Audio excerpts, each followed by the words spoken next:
কৈলাস পর্বতে ধ্যানমগ্ন মহাদেব, নীরবতা, স্থিরতা, মহাশক্তির স্পন্দন।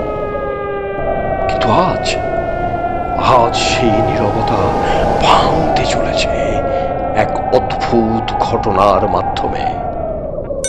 দেবী পার্বতী নিজের শরীরের উজ্জ্বল অঙ্গ থেকে সৃষ্টি করলেন এক বালক।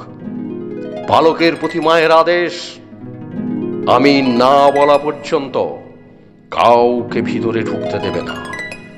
আর এভাবেই জন্ম নিলেন এক নিষ্পাপ রক্ষক, গণেশ। শিব ফিরে এলেন নিজ গৃহে, কিন্তু দাঁড়িয়ে এক অচেনা বালক। মায়ের আদেশ, কেউ প্রবেশ করতে পারবে না।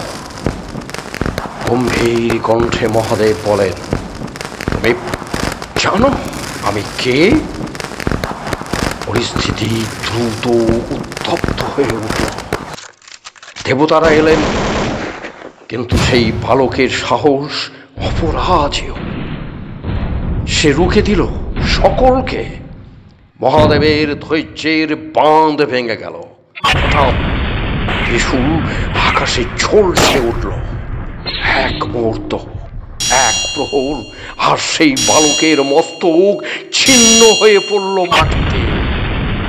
কৈলাস স্তব্ধ, দেবতারা নির্বাক। দেবী পার্বতী যখন দেখলেন নিজের সন্তানের দেহ, তার ক্রোধে কেঁপে উঠল তিন লোক। আজ যদি আমার সন্তান ফিরে না আসে, আমি ধ্বংস করব এই সৃষ্টিকে।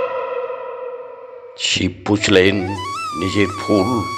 তিনি আদেশ দিলেন, উত্তর দিকে যে প্রথম প্রাণী মিলবে তার মস্তক নিয়ে এসো।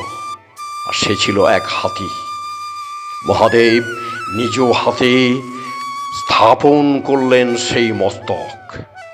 প্রাণ ফিরে এলো। আর আজ তিনি হলেন বিঘ্নকর্তা, সকল পূজার প্রথম দেবতা।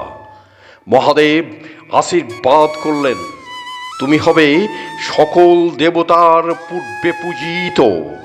এইভাবেই জন্ম নিলেন গণপতি, বুদ্ধি ও সিদ্ধির দেবতা।